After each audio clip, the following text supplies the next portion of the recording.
Francis Hoar is a public law barrister. He acted for Simon Dolan and other business people in challenging lockdown measures. Weren't successful there. The judge pretty much said, oh, well, the BBC says it's all good. It must be okay. I'm hoping perhaps it won't be the BBC that is the arbiter when it comes to legal challenges, which no doubt there will be over jobs, no job, no jab and vaccine passports. Good morning to you, Francis.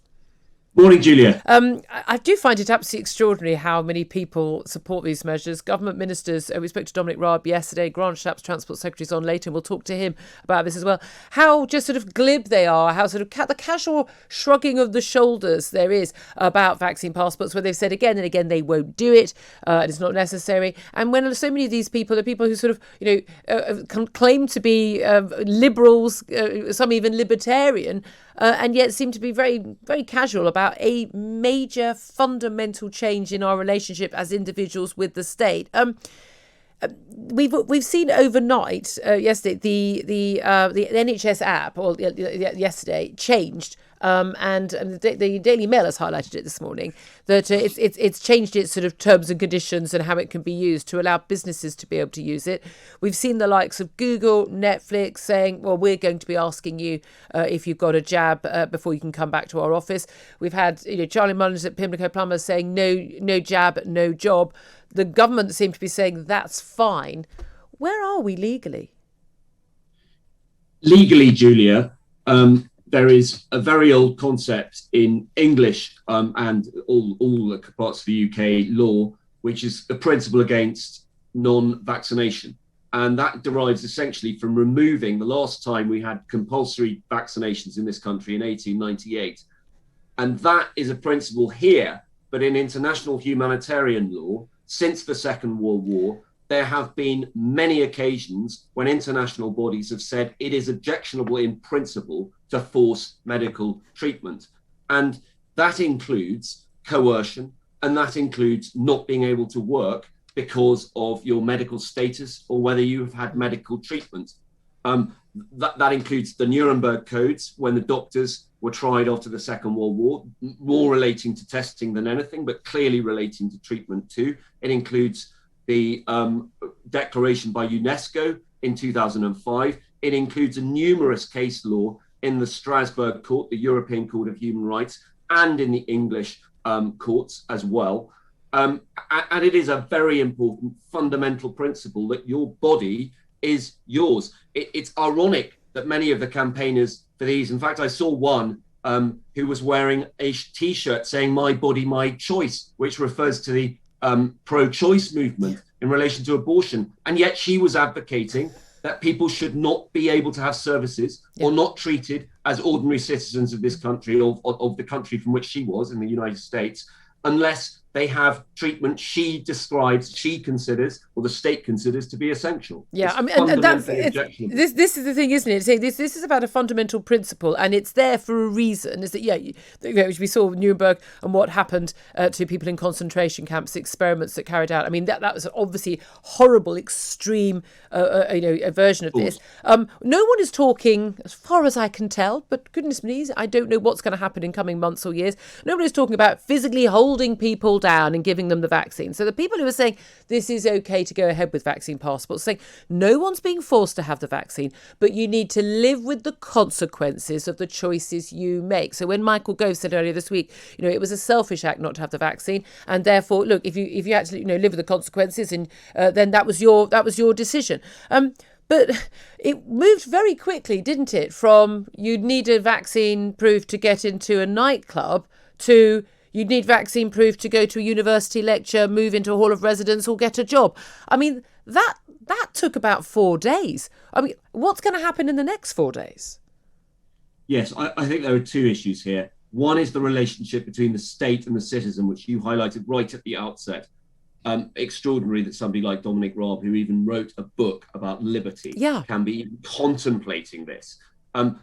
As you say, people aren't going to be tied down. But if your livelihood depends on this, if your ability to interact socially depends on this, if your ability to go even to a restaurant, which is the case in Ireland and Cyprus and some other countries, and France, they've instigated that as well, and France, that's one thing. That's in relation to the state. But in relation to businesses are unable to discriminate against people due to protected characteristics. But there is also, and should also be, a requirement to comply with fundamental human rights. And the state sometimes has to intervene to say, no, businesses, you cannot discriminate on the basis of medical treatment, because if you are to do that, those people effectively are being coerced into treatment. If you are dependent on your earnings, which almost everyone is, there is no real choice if you're told you cannot work without a vaccine. It's not a real choice. So it is a form of mandatory vaccination.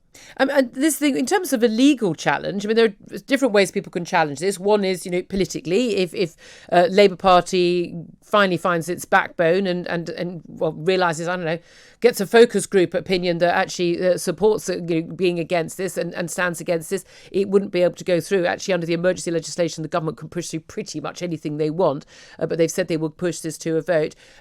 There's the political challenge. There are people basically saying, no, we won't do this, either businesses refusing to do it or customers voting with their feet and just refusing to comply. We've seen mass protests in many parts of Europe. We've seen some getting quite violent. I have to say, I think the government is playing with fire here. A lot of people are going to be very angry about this. But there's also a possibility of a legal challenge. Now, you've been involved in legal challenges against lockdown so far. Not all been successful. It does seem that the judiciary are taking the same level of scrutiny of evidence base and principles as we've seen from large parts of the mainstream media and politicians in the last 16 months. But what hopes do you think there are in this specific instance of a legal challenge, and one happening soon enough that we don't actually start this process? There might well be. If there is a legal challenge, the point is that this is secondary legislation. If it is to be imposed in that way, as all other legislation has been, that's to say it's imposed by a minister on the basis of another act of parliament. And if it is secondary legislation, unlike acts of parliament, it can be challenged on the basis that it is either not compliant with the powers the minister has, or on the one hand, or on the other hand, it is irrational or disproportionate and contrary to human rights principles. So both of those potentially could be at play, depending on which statute this comes under. It's interesting, incidentally, that the care homes regulations, which impose mandatory vaccination on care home workers, were introduced under the 2008 Act. That same act, in a different part of the Act, admittedly, introduced the Public Health Act, part of the Public Health Act by which the lockdown regulations were introduced, and that includes a provision that you cannot mandate vaccination or medical treatment. Whether or not that comes into play in relation to regulations imposing vaccine passports is an interesting question, but one that would be squarely before the court. Yeah, I don't really have that much faith in the courts at the moment after some of the decisions they've made, and refusal to even, in some of the cases you brought, to even consider the actual evidence. And I've always thought, actually, it's when things go to court, is when the requirement to actually produce evidence. And we've seen this in a number of courts in other countries. I think Portugal, looking at the quality of the PCR tests and the number of threshold cycles and things like that. That was actually instrumental in getting a lot of the information out there into the public domain. And in terms of what individual people right now can do, people listening to this right now, a lot of people feel very powerless. Now, I have stated really clear, I will not show my vaccine passport. I've had my 2 jabs. I'm very happy to have had my 2 jabs. I didn't feel forced into it. I will not show my proof of my passport to get into my workplace. I will not show it to get into a nightclub, into a bar, a restaurant, or to do anything else. Only place I'm willing to do it is at the border. I accept that the countries have a right to impose those rules on other people entering their country. I've accepted that. What rights would someone have? I mean, it's one thing, being told, oh, you can't get a job somewhere because you haven't got a job. But what about people already in employment? And people like, me and my colleagues, we've all, I mean, I have no expectation that my office is going to bring this in, but, people have been working here throughout without having had a jab or without having to show proof of a jab. If your boss just suddenly said to you, you can't come in on Monday morning unless you show me proof of your vaccine passport, what can people do? Well, the usual recourse would be to trade unions, but they've been utterly useless. There is one exception. The Workers' Union of England, I think it's called, has been excellent on this and has actually advocates employees' rights, which are being trampled over by employers without seemingly any reaction from what is supposedly the Labour Party, the party of Labour, the party of the workers. That's quite extraordinary. I totally agree. You should refuse to comply with this. You should refuse to show your vaccine passport anywhere. And you should be people should be protesting about this. It is entirely within one's civil rights to protest.